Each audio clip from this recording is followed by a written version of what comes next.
You're listening to the Fresh Hell podcast. Fresh Hell contains stories of a disturbing and often graphic nature and is intended for a mature audience. Please don't let your kids listen to this, or they might turn out like us.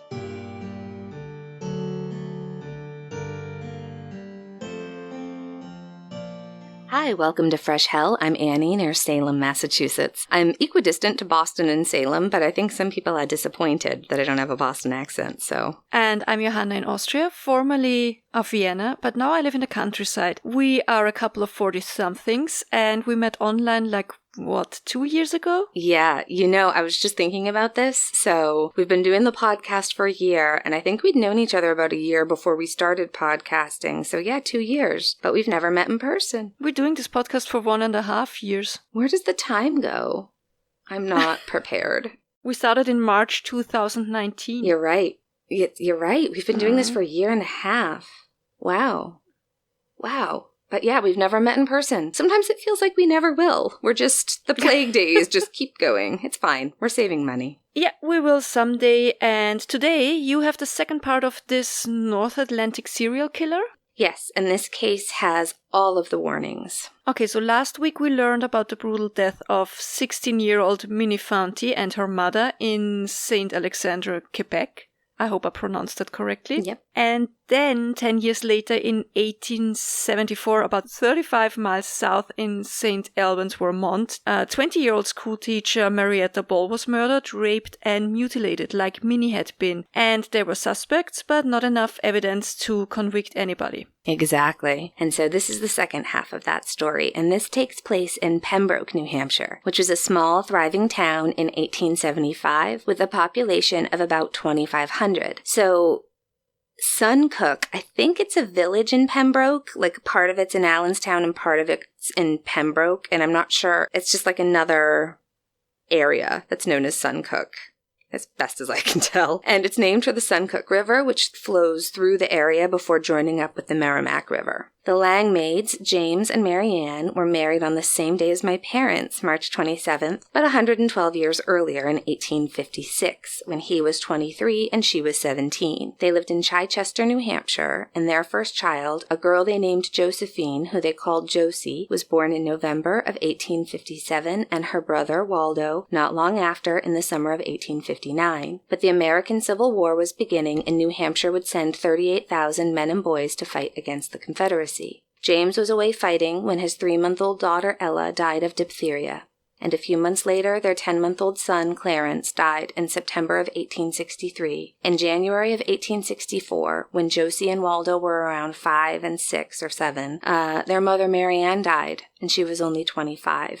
Jim got home from the war safely. He remarried in 1867, so Josie would have been around 10, and he and his new wife, Sarah, they moved from Chichester to the next town, Pembroke, to Buck Street near her family's farm. Jim was a farmer who made a good living selling his produce, and he and his second wife, Sarah Hasseltine, I don't know if it's Hasseltine or Hasseltine Cochran, Langmaid, also, she was used to farm life. She had grown up on farms. And together they had 3 more daughters. Grace was born in 1870, Elizabeth in 1872, and Abby in 1874. So now it's 1875, a little over a year since Marietta's murder. Josie was 17, her brother Waldo was 16, and they usually walked the 2.5 miles to school together every morning. They're very close. School was the Pembroke Academy, and Josie was a member of the class of 1875. We have her class photo. She's a lovely girl with fair skin, shiny light brown hair, braided and pinned up like a crown on her head. She's got a generous mouth and serious blue eyes. She's lovely.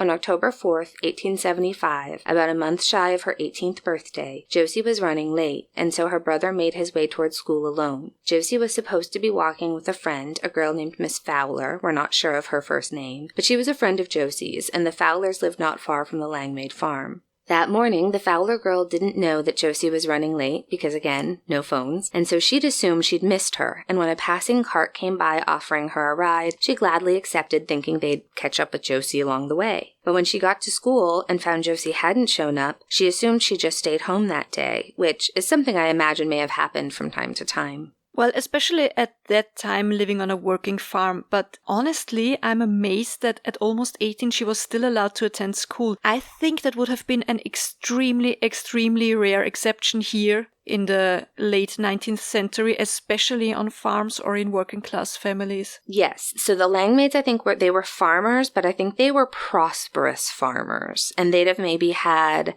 employees, like farm hands working for them, that kind of thing, where there would be, some farms that were more solidly middle class, and then other farmers would be maybe upper lower. Do you know what I mean? Like, yeah, but I mean, still, a girl at 18 years still at school, yeah, I think that's good. For here, that would be really rare. Yeah. It seemed fairly common here, so that's good anyway. Yeah. It's interesting, yeah. Yeah, definitely. But yeah, and it was a lot of work, and her stepmother had 5 children. I mean, Josie and Waldo weren't really children, but, you still have to make sure that they're accounted for. The kids would have all had chores. They had a nice standard of living, but they worked really hard for it, I think. And I imagine having her 3 youngest siblings, I imagine if one of them was sick, Josie would stay home, probably to help with chores. I don't, but Josie was an excellent student, really excellent student. But on that early October day, for any number of reasons, Josie left home running late at about 8:45, and she set off for school on her own. On her way, she passed by several neighboring farms, saying hello and waving as she passed the farmers working in their fields. About a quarter-mile from school, she saw Mr. Giles at his farm and said hello to him as the second school bell was ringing. School let out at 3:30, and when Waldo got home, he was surprised to find that Josie wasn't there, since she hadn't been to school that day and she hadn't been home. What could have happened? So news spread fast in town, and within half an hour or so of her family realizing that she was missing, her neighbors had begun to search. They're probably thinking she's had a fall and can't walk, maybe she's got a broken ankle. No one would ever, in their worst nightmare, imagine how bad this would be. In October, it's pretty much full dark by 5 p.m., and so 100 men with lanterns or oil-soaked rags as torches searched along the woods on either side of Academy Road, searching into the night. At 8:45, exactly 12 hours from when Josie had left for school, a searcher found a disturbance by the side of the road, about half a mile from school near the Giles Swamp, and about 80 feet away, he spotted something pale in the wet moss, and he went to get a closer look, which is something he would regret for the rest of his life. He had found Josie's body, laying on her back, with one leg bent beneath her, posed, partly covered by clothing that had been cut up and then placed around her body like some sort of macabre shroud. It was still evident that she had been raped, and her genitals had been mutilated, but most shocking of all, her head was missing. His cry at discovering the body in this state caught the attention of the other men searching, and in minutes Josie's father and brother Waldo were among the men standing around the body, too stunned, too horrified to say a word. I can't imagine having to see someone you love like that. A few young men ran for the sheriff, who called down to Concord for help, as this horrifying scene was way outside of his realm of experience. An inquest was held on site. The coroner was of course certain she was dead, but it was too dark to see anything in great detail, and so they put Josie's body on a stretcher and loaded it onto a wagon for the 2-mile trip back to Josie's farm, accompanied by the men with torches for light, and someone ran ahead to let Josie's stepmother know that her body had been found. Wait, sorry, they brought the body back to her house? Yes. And Marietta's body, they brought her body back to her friend Clara's house, which it's one thing to die at home. That's lovely and peaceful and that's no problem. But if someone is violently and unexpectedly taken outside the home and then it's surprise, you get a corpse. It reminded me of the Jersey Man-Eater when they brought his body. And it's just, I know, it might be one of the more horrific aspects of it, to me anyway. It's just, yeah. So not only that, but as they were walking her body home, because word had spread so fast, all of the families who had seen and spoken to Josie that morning along the road were standing outside just holding their hats as the carriage passed. So it's just incredibly sad. They reached the Langmaid farm and Josie was carried inside and laid out on her bed. The rest of the search party headed for their own beds, sad and tired, and likely a little bit more than frightened that a monster who had brutalized and mutilated this young woman was still out there. Josie's brother and best friend Waldo probably spent the first of many sleepless nights blaming himself for his sister's death. They were best friends and had become even closer when their father went to war and their mother died, and they loved their stepmother and half-siblings, but he and Josie and their dad were the 3 remaining members of what was once a happy family of 6.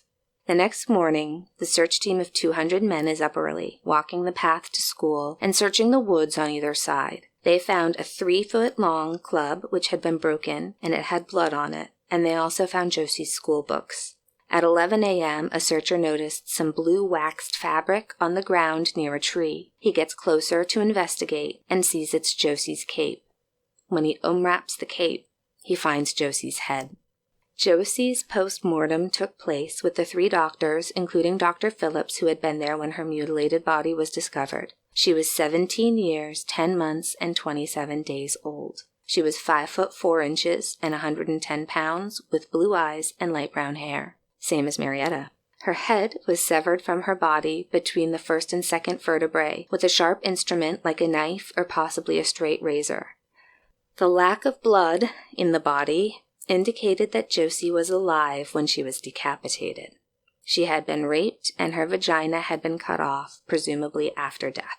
Her thumb and 3 bones on her right hand were broken. They were defensive injuries. Her right ear was mangled, and she had sizable cuts on both sides of her head where she'd been hit. Because of those injuries, I tell myself she was completely she might have been alive for the beheading, but that she was unconscious for everything. I really hope she was. Yeah, me too. Yeah, this is bad. In the middle of her right cheek was the clear imprint of a man's boot heel. They believed the killer had steadied her head with his boot as he decapitated her. So, this is all terrible. And in the meantime, news of Josie's death spreads quickly up and down the East Coast. And the same day that Josie's head was found, the day after the murder, a detective from Boston arrived at the train station. Detective Dearborn had come at the request of town council, but the local police were not very excited to have somebody from Boston interfering. They felt they didn't need that help, but the public was enraged and terrified. Police, unsurprisingly, began by rousting the homeless. In Lowell, Massachusetts, a vagabond was arrested because it looked like he had dried blood on his shirt, and he had boarded a train the day that Josie was murdered. They also arrested a black man because he was black. It wasn't long, though, before they arrested a prime suspect, a man by the name of William Drew. He was 24, known to police for bad behavior around ladies. He was handsome, known to be poor and charming, but he couldn't read or write, and the fact he'd only been married a few months, yet his wife was very pregnant, cast a shadow of ill repute on them both. Because 1800s. They lived in a shack in the woods about half a mile from where Josie's murder had occurred, and the police had him in mind as a suspect from the very beginning. So Drew finds out that they're coming for him, and he set off heading south on foot toward Manchester, with the police close behind. So the police caught up with him, and they say to him, when did you last see Josie? And he says it was a day or two before, and oh, wasn't that a terrible thing that had happened? And he asked the officers, who weren't in uniform, if they knew who had done it, and they were like, yeah, you did it. You're under arrest. So they bring him back to the town, and the officers have to pull their guns on the crowd that had gathered because they wanted to lynch him. Again, people were just super into lynching back then. Yeah. All right. So they got him inside, though, and they got him safely locked up. And a woman from Chichester, a friend of Josie's, when she heard about Josie's death, she immediately said she knew who had done it, and that Josie told her that William Drew insulted her in the street, and she told him if he did it again, she would tell her father. And he responded that if she told her father, he would murder her and cut her up into 1-inch pieces. Well, that's very specific. I know. And that's why it's not a good idea to threaten people in public. You want to keep that private, really. Yeah. So that first night they needed armed guards to prevent a lynching. And the next day, they sent Drew to the jail in Concord for his own safety. So the people in Pembroke were sleeping better because they believed the monster who had brutalized Josie was behind bars. They took his boots, which they noted with some interest were women's boots. He was too poor for a pair of boots and was wearing boots that belonged to his wife. So they brought those boots into the Langmaid farm. Now remember, Josie's body is still at the family home, and they do not match the mark on Josie's cheek. During the post-mortem, Dr. Larrabee had made a tracing of the heel marks on Josie's face and then had copied it onto a card that could then be used for comparisons. And so Mrs. Drew's boots, they are not a match. They also searched the shack where Drew lived, turned the place inside out, which I'm imagining wouldn't have been hard, and they found nothing that connected Drew to the murder. They questioned his wife and parents, parents who insisted that Drew had been helping his parents construct a stone wall that morning, and then in the afternoon he needed to take his mother to the doctor. She'd injured her foot with a pitchfork, and they insisted that he was with them all day and he could not have been the murderer. In the meantime, Josie's head was reattached to her body with surgical thread to make her presentable for the open casket funeral. Hundreds of people came to her funeral from all over the area. Students and teachers from her school came wearing white gloves and mourning badges. The Congregational Sunday School that Josie attended also came as a group. By 2 o'clock in the afternoon, the crowd had spilled outside the house and were standing around quietly, just silent on a very cold and cloudy fall day.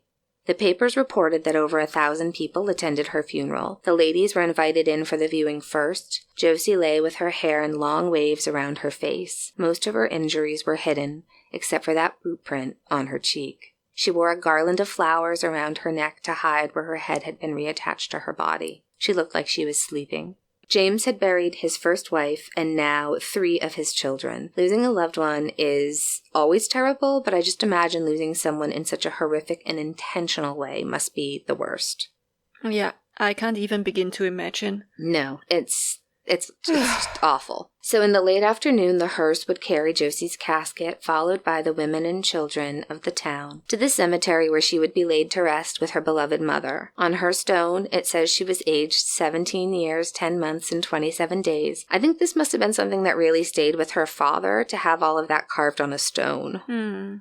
You mentioned that just the women and children followed the hearse. What's that about? Was it usual for the time in that area? Or? No. What happened was that after the funeral, I think the people who weren't as close went home, and then the people who were close, the women and children, followed Josie's body, and about 100 men got together, and they set back off toward the school from Josie's house, combing the woods on either side of Academy Road, just searching for any kind of clue. Okay, and did they have any luck? They did. So they found a black comb that was broken in 2. They found a broken piece of Josie's belt buckle, some hairpins, and it also mentions a hair switch that she was wearing that day being found. So a hair switch was a hair extension. They were used to fill out the updos that were popular in that time. If you remember, in Little Women, Jo sells her hair, and in Les Mis, Fountie sells her hair. That was probably to make extensions for wealthier women. There also existed some kind of boxes women had on their vanities to collect the hair that got caught in the brushes and combs. Yep. Okay, so they found all of Josie's belongings. No. So still missing was Josie's wallet, which contained this little aspect.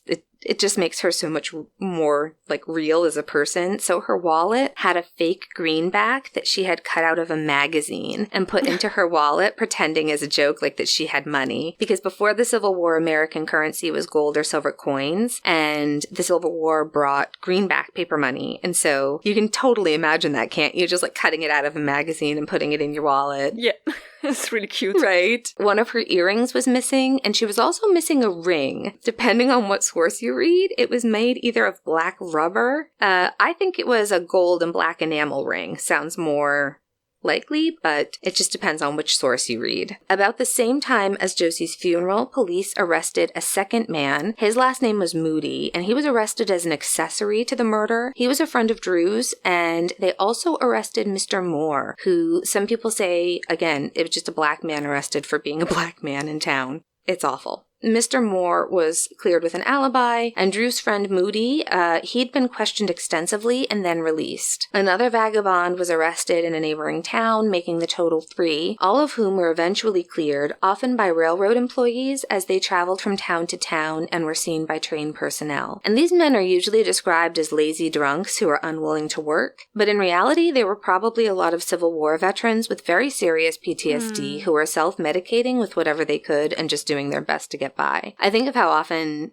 in my life, I've had to say, thankfully it's not super common, but there have been a few times where I've had to say, I'm so sorry I have PTSD, to explain a panic attack or random bursting into tears or having a flashback, and everybody understands and shows compassion. And people at this time just went through horrible, unimaginable things, and just no one gave a shit. They just didn't. Yeah, unfortunately they didn't know better, and right. Yeah, most didn't have the luxury to take care of their mental and emotional well-being. Yeah, many still don't. It's, keep going.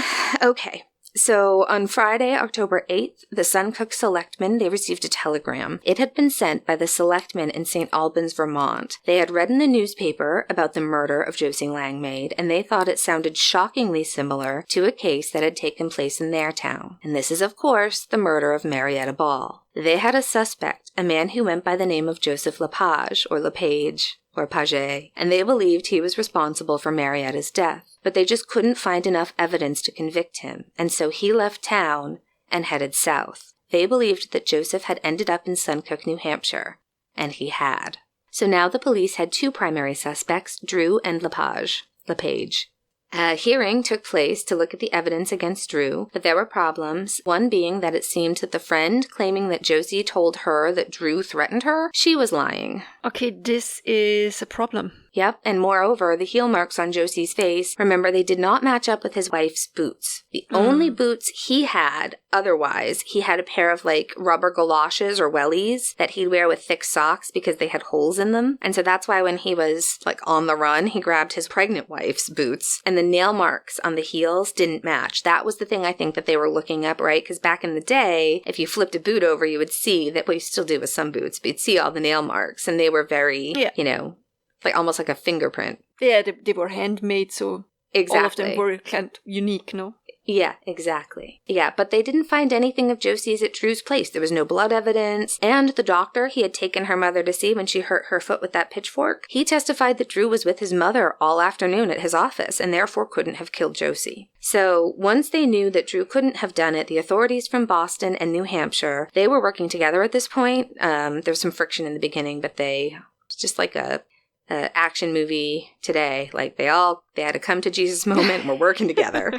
So they started to look for this Joseph LaPage, and it did not take long for them to find him. He was one of the many men employed as a woodcutter for the mill, and his family lived in a tenement house right next to the police station. So they question him, and he tells them in French that he was going to work. He got lost in the woods on the morning that Josie was murdered, and the sheriff asked if he owned a knife, and he pulls a 3-inch jackknife out of his pocket, but his pocket knife isn't sharp enough to have decapitated anybody. So we don't know how old Joseph LaPage was. He has no birth certificate. He said he was 38. His wife said he was 42. We don't know. He was 5'7" and 150 pounds with thick jet black hair, and he is described as having black eyes, which sounds very creepy. I really hope they were just very dark brown. Yeah. When they brought him in for questioning, he was wearing a pair of, this is weird, he was wearing a pair of overalls as underalls. So he had on overalls, and then over his overalls, he'd put on a shirt and pants. Which, why? Anyway, he also wore a hat all the time. Maybe he was cold? I was just going to say it was probably just for warmth. Yeah. Yeah. They weren't wealthy. He had 5 children, ages 3 to 17, and 4 of the kids were with them in Suncook. But their 17-year-old son, he had nothing good to say about his father, and he had stayed in St. Albans when they left. Some accounts actually say that his son was the one to initially suggest him to the police as a suspect. I wouldn't be surprised. His wife is described in a lot of the newspaper accounts as being worn out from abuse. More on that later. But police searched his house and they found a large knife, 2 straight razors, and they took 2 pairs of overalls and a coat that looked bloodstained. So on Tuesday, October 12th, the New Hampshire Attorney General Clark, he appointed Boston Detective Moses Sargent to head up an investigative team just for the state. And the next day, October 13th, a week and 2 days after the murder, LaPage was arrested while he was home eating dinner. He was taken without incident to Concord and locked up in the jail there. So then meanwhile, the 2 local detectives and the Boston detective Dearborn, they're just livid. They're saying they had planned a coroner's inquest for that evening and they were furious. And also I think they were just embarrassed because they hadn't been watching LaPage, like the other people caught him first. And they weren't the only people who were upset at LaPage's arrest. So the French community was up in arms, convinced he was only arrested because he was French. A man came forward and gave LaPage an alibi, saying that he was with him all day. Problem was that didn't match the story that LaPage had now given to the police several times, that he had gotten lost in the woods on his way to work. So, yeah. Oops. Yep. So he was locked up, and William Drew, who had been locked up for over a week, was let go. And there were no lawsuits back then. He didn't get an apology. I think they just warned him to let his time in prison be a lesson to him. And then police kept an eye on him, right? Even though he'd been a model prisoner, he was just arrested for being poor. I think it's easy to think, oh, thank God we're so much better nowadays, but this is still... I think this still happens in many countries, I guess. Oh, yeah. You know, being arrested for being poor, for having the wrong skin color, for speaking another language, or for being just, you know, a little bit weird. Yeah, absolutely. Totally. So, on October 28th, 1875, Joseph is unanimously indicted for the rape, murder, and mutilation of Josie Langmaid. He pleads not guilty. In November 1875, a month after Josie was killed, and with Joseph LaPage locked up and awaiting trial, Waldo Langmaid was sent home from school with a high fever. He came down with a bad case of typhoid, which was fairly common at that time, and it led to pneumonia. Waldo died on December 15, 1875, after a 3-week battle with the illness, and he was buried next to his sister with their mother and other siblings. He was 16 years old. Now James Langmaid has buried a wife and 4 of his children. It's just one thing I always remembered my father-in-law saying when my first husband was killed is like there's widows and widowers, right? And if you lose both your parents, I guess you're an orphan, but there isn't a word for a parent who loses a child. There's no word for that. Yeah.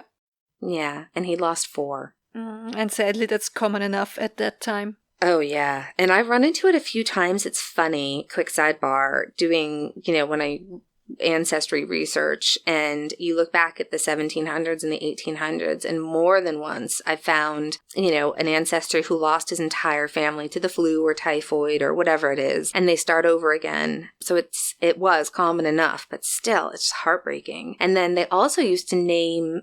This is the thing I think I found strangest, is they named multiple children the same name. So say you have your firstborn son is John Doe, and he dies when he's 3 months old. And so you get pregnant again and you have another son, and they name him John Doe. And then when he dies, they name the next one John. So it gets you have to really look at the ages on the censuses. It seems odd today. Odd, but practical. Yeah. But more odd for us. But you know what? I think it has something to do with honoring somebody who died.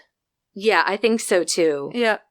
It just seems so strange to me that you'd have I ran into a few where it was 4 or 5 children all named the same. And it's after the 3rd kid you named that died, do you think maybe I'd feel like it was unlucky at a certain point. Yeah, but nowadays we are thinking of this everybody is special unique and special. And I know. The same exactly. name twice. Yeah, but back then it was, It was, yeah. Then there were family names. Yeah, yeah. And I guess you had to be that way in a way because you did lose children. So... Yeah. It was a different... Well, he lost everybody. He lost everybody. Left and right. Mm. Yep.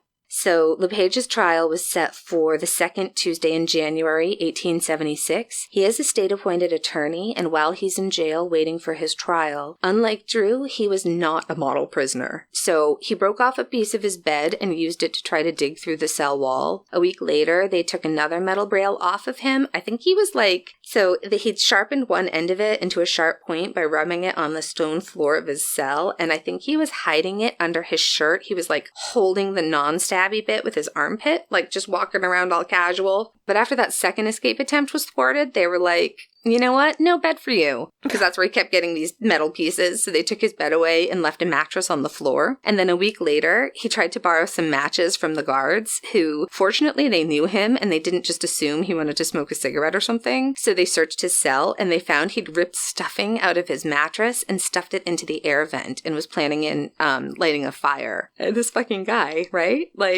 So he tried to pull a Bundy. Yes. Yeah, he reminds me of Bundy in a lot of ways. Yeah, I hope they took his mattress too. They did, and they left him blankets, which is more than I'd have done, honestly. True. I mean, 3rd time, buddy. So, as the trial date got closer, Suncook and Pembroke had growing tensions between the French and the non-French speaking community. Is there a big French-speaking community in that area? Yeah, there's a dialect of French that's specific to New England, except for parts of Maine that speak Acadian French. But this was just, I think this us versus them situation. So in America's history, there's a lot of who do we hate this decade, or who do we hate this year? Is it the Irish? Is it the Italians? Is it the Chinese? Yeah. Is it Black people? Is it it's always somebody, right? And I think in this case, it was another one of these things where the French just thought, well, it's only because he's French. But it caused a real serious problem, this sort of us versus them situation, because people from the French community were coming forward to say that Joseph LaPage had been with them all day when Josie was murdered, which of course didn't match what he said. But then non-French speaking people were there saying that they had seen Joseph near the location of the murder. So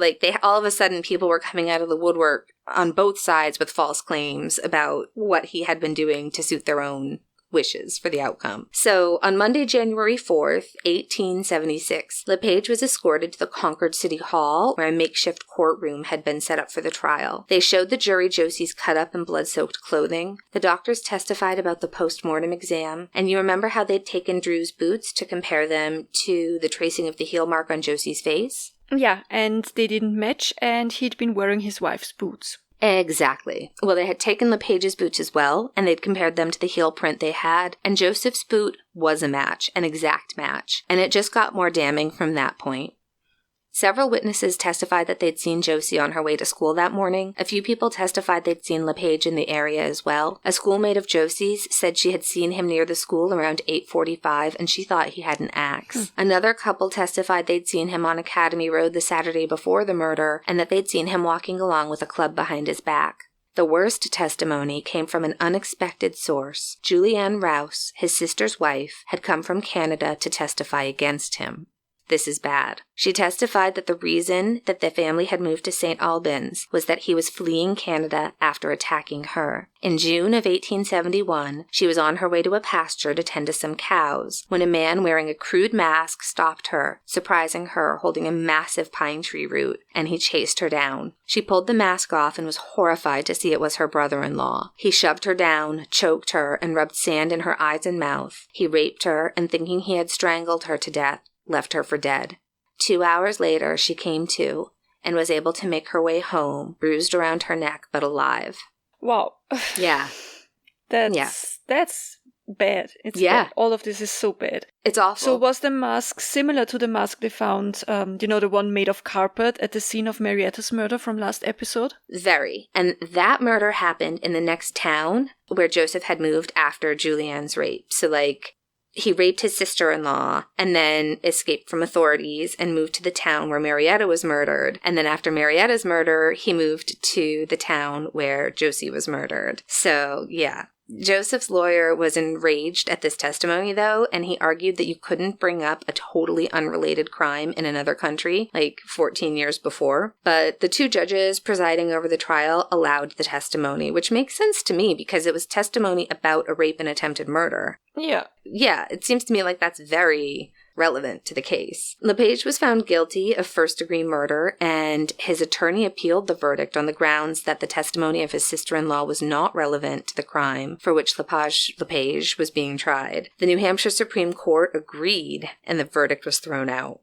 Yeah, but he was tried a second time, and again, he was found guilty of murder in the first degree. Good. Yeah. So on March 14th, 1878, the day before the execution, Joseph LaPage made his last confession to two Catholic priests, both members of Concord's French community. The priest convinced LaPage to confess his crimes to the police. He admitted to raping and killing both Josie Langmaid and Marietta Ball. He admitted that he had stayed for hours with Marietta's corpse until after her body had grown cold. So, our first necrophiliac, I think.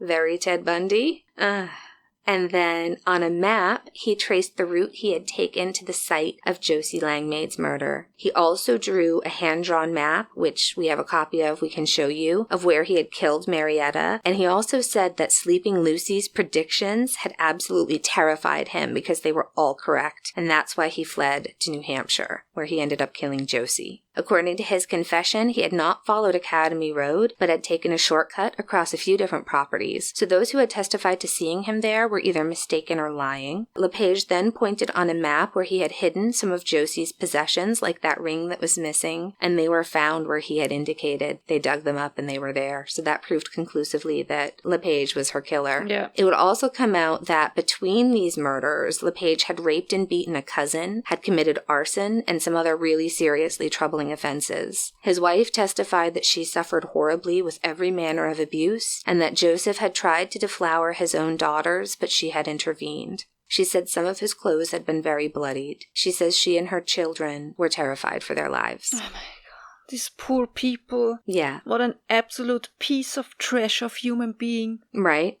He's awful. Joseph LaPage was hanged in Concord, New Hampshire on March 15th, 1878. The reports say he didn't suffer as much as they wished. Sort of like he just dropped and didn't move. I think the drop might have done it. But they left him up there for another half hours just to be sure. James Langmaid, he was there to watch it happen. After the hanging, James would go west to Minnesota and eventually his wife and 3 daughters would join him, and they started a new life. They were one of the many families who relocated to Minnesota after the Civil War for its wonderful farmland and logging potential, as well as mining and the railroads. There's another aspect of Josie's murder I found in some places and not others, and that story goes that It goes a few different ways. I just don't think it really matters so much. One story says that she was waiting for the friend and the friend was late. Another story said that the friend she was walking to school with had actually caught the eye of LaPage, who had done some work for her family, and that he actually intended to kill Josie's friend, but found Josie instead. I don't know how true that is, and I'm not going into all the details because even though all these people are long gone, I'm sure her friend had enough survivor's guilt without adding it should have been someone else element, because it just doesn't matter. You know what I mean? If that makes sense? Yeah. All right. So now I want to read to you from an article. And this was the first article that I found when I was searching in newspapers.com that made me realize that there was more to the story than just Josie Langmaid. So, the Boston Globe, Tuesday, 9th of April, 1878. St. Alexandre, Canada, April 8th. There now seems to be no reasonable doubt but that Joseph LaPage, who was hung at Concord, New Hampshire on the 15th of last month for the murder of Josie Langmaid at Pembroke, October 4th, 1875, was the perpetrator of a cold-blooded murder here some 10 years ago. Your correspondent, in conversation with George Fountie, the husband and father of the murdered women, attained the following facts.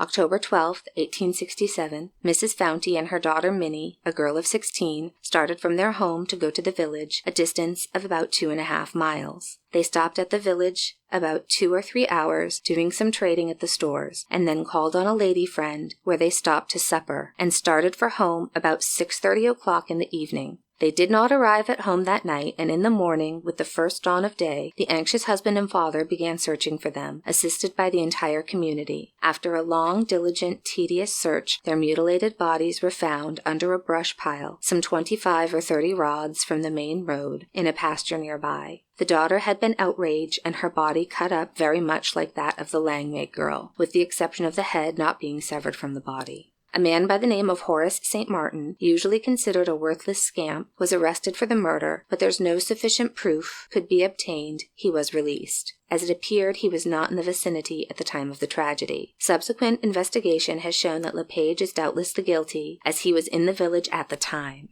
He was standing in the doorway as the women passed by on their way home. He walked along after them, and as they turned a corner in the street, spoke to Mrs. Fountie, using at the time insulting language, which was angrily resented by the 2 women who threatened that if he did not go along about his own business, they would have him arrested. This conversation was overheard by a man who passed by them at the time. The women then passed along, while LaPage went back to the post office, and said that if the women did have him hauled up, they would be sorry sometime, and he seemed to be frightened about it, which evidently led him to commit the crime. He then went out and crossed the field in the north side of the village, which is a large tract of woodland in which there is a path which, if he followed, would take him directly to where the bodies were found. As LaPage was not suspected at the time, these facts were not made known, but since his confession of the Ball girl's murder, it has been thought very probable that he was the man. Mr. Fountie, having taken the trouble to look the matter up, is now thoroughly convinced of the fact that LaPage is a guilty man, and, were he alive, without doubt, sufficient evidence could be obtained to convict him of the murders. Mr. Fountie was very reticent about the whole matter, saying he never had given the facts to anyone whereby they would be made public, but, as this late day, it can make no difference either way, only to show the world, at large, the dangerous character of one who has just expiated his crimes with his life up on the scaffold.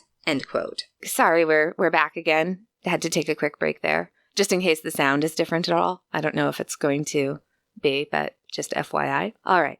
So that was the article where I found the information on the Fountie murders, and I've got one more article for you. So the title of this article is A Relic of a Murder, and it was in the Boston Globe on May 20th, 1878, page 4. This morning, Thomas Leduc brought to St. Albans an undergarment which formerly belonged to Miss Marietta Ball, whom Joseph LaPage murdered on Aldie's Hill nearly 4 years ago. The garment was not found in any of the localities searched, or in the spot so minutely described by LaPage. Joseph Leduc rented the house to LaPage, where LaPage had resided at the time of the Ball murder. Since LaPage vacated, there has been but one tenant in the house, and he left it some time since, the house remaining vacant. Leduc began demolishing the barn connected with the premises yesterday, and found carefully stowed away in an isolated corner under the eaves the garment. On it were large blood spots. The garment was somewhat mildewed and age-worn, but otherwise in a good state of preservation. Justice Farnsworth states that the garment was Marietta Ball's beyond a doubt. A most singular circumstance comes to light now, strangely coupled with the finding of this garment by Leduc. Some weeks after the murder, a neighbor noticed in LaPage's house a finely worked nightdress. Mrs. LaPage was asked where they got it, and her reply was that it was sent to them from Canada as a present. This circumstance is now considered sufficient to warrant the nightdress as having been Miss Ball's. A further search will be made for the other missing articles, but the prospects are not encouraging. End quote. So now we see the information. So after he's hanged, we see this information starts to come out when people find more and more information. And so now we know about the Fountie murders, and then they find the Marietta Ball's bloody nightgown all balled up in a house where he was living, after he died. I think he had to have been the killer, don't you? It's really very possible. At first I thought that it might be just a similar crime. I mean, sounds horrible, but lots of rape mutilations happened and still happen today. But now, after hearing all the witnesses and now with the nightgown, I really think it's likely that he was the murderer in all of these cases. And such a horrible, horrible man and such sad stories. It is, isn't it? It's awful. And I think there's like an escalation there that you can see, right? Because he moves pretty quickly from assault and rape on his sister-in-law and apparently cousins to murder and then necrophilia. I think he was in it for the violence and just getting more violent. Yeah. And I think he definitely killed all of these women, and probably there were more rapes and murders that weren't reported. Yeah, he's awful. So Joseph's wife was reported to have been happy that her husband would be allowed to be buried in a Catholic cemetery. I suppose because he had confessed everything, then it was okay for him to be buried in consecrated ground. But then once he had died, once they'd hanged him, nobody wanted to take the body. They all felt like their cemetery would be vandalized if they buried LaPage in it. So I have no idea where he's buried, and neither does findagrave.com. So he's just not buried as far as the internet's concerned. And I don't really care. I know.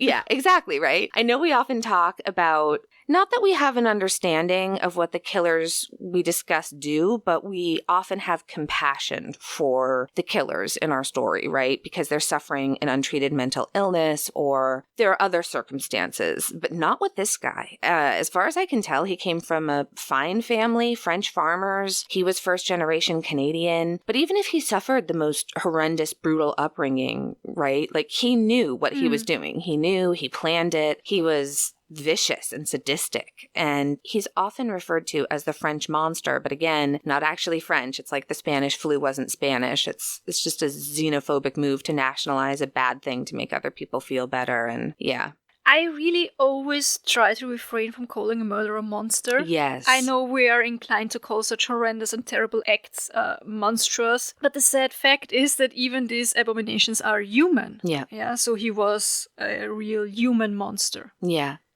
There's just nothing redeemable in him at all. No empathy, no love. He was just mean on feet. Good riddance. So there is a murder monument in Pembroke on Academy Road across the street from the Three Rivers School. It's a really pretty obelisk, and it's got directions on it with the locations of where Josie's body and head were found. Yeah. And then there's a small stone, I think, at each of the locations. I haven't been, but it's on my list now. Pembroke Academy is still there, and I read that their junior class learns about this murder every year, so shout out to Pembroke Academy. Class of, 2021 this year. So please, if you guys could just nominate one of you to send me a long list of things I forgot and words I mispronounced, that would be awesome. Hopefully I covered all of the most important parts of this story about the murder of the two Fountie ladies, Marietta Ball and Josie Langmaid. And there is more information in my sources. You'll find I've got a link to the trial transcripts, which were really interesting. But I just wanted to focus more on the women and less on LaPage. So,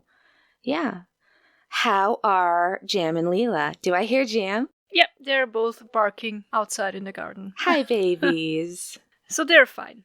Good. They are, well, that's also my something good. Oh, this weekend, good. From Saturday to Sunday, I went away to spend the night at a friend's house, who I hadn't seen in, I don't know, a year, I guess. And it was fun, and it was fine, and we went for a long walk, and it was all lovely. And then I slept with the dogs in her bedroom, and she slept in her kids' room. Oh. And during the night, the dogs were so, nervous all the time. Jam tried to come up on the bed and try to sleep on my friend's pillow and stuff like that, so I always had to, tell him to get off the bed again. And then I realized that Leela has to go outside to pee, and I take her and I run outside with her, and then I come back, and Jam, I think he was so stressed out that he was alone in the apartment. Well, yeah. My friend was there, but he didn't know that. He just thought I took Leela and left him there. Oh, God. So he peed all over the bathroom floor. And I had to spend, 20 minutes at 4 o'clock in the morning cleaning the bathroom floor. No, at least he went on the tile. Yeah, exactly. I thought that at least he was very considerate. He could have peed on the couch or on the hardwood floor or on the bed, but he went to the bathroom, so. Oh, baby.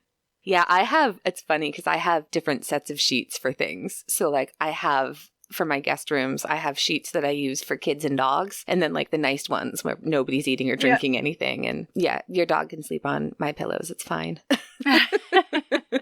How's Opus? He went to the beach? He's good. Yeah, that's my something good. So we had a really nice week on the Cape. It was Opus's first trip to the beach and he loved it. He loved zoomies on the flats. So yeah, chasing seagulls. He did not like the fact that our tiny, tiny little cottage is all single beds. So there wasn't enough room for him to fit in with either of us.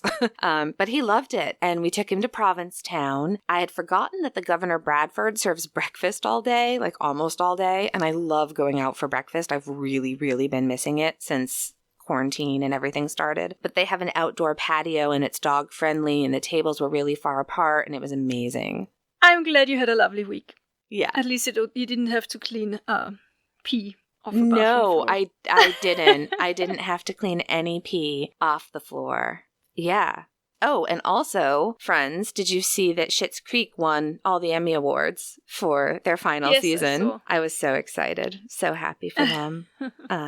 Yeah. So thank you so much, everybody, for listening to another episode of Fresh Hell. I want to shout out to Riley in our Facebook group. She loves linen bedding after my last week something good. So she sent me a link to the duvet cover that she has and I'm ordering it.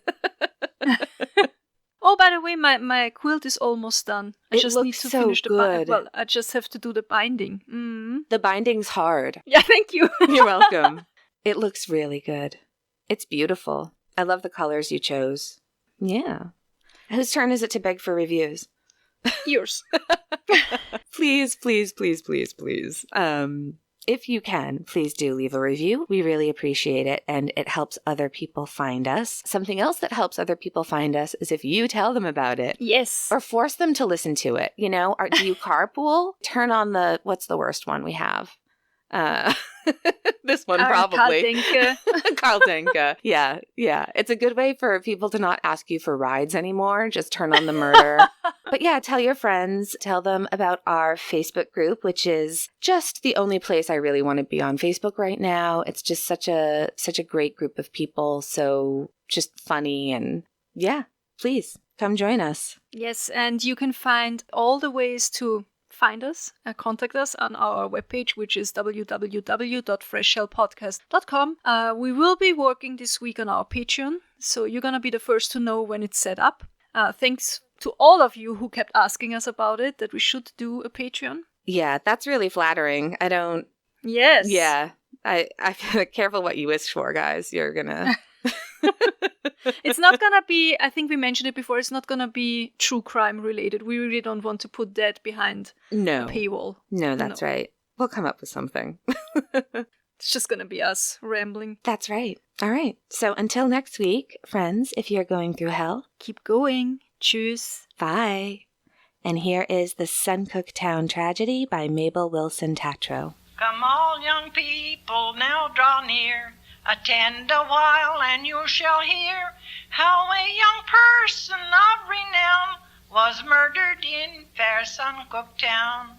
It was in the morning, very cool, when Josie started for her school, and many the time that road she'd passed, but little thought she it would be her last.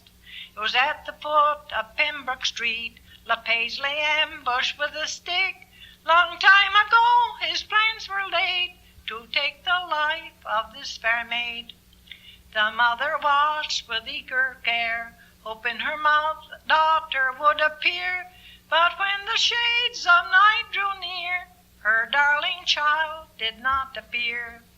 The weeping father and the son, all through the woods their search begun, and found at last, to their surprise, the murdered child before their eyes. Her head was from her body torn, her clothes were all a crimson gore, and on her body marks did show some skillful hand had dealt the blow.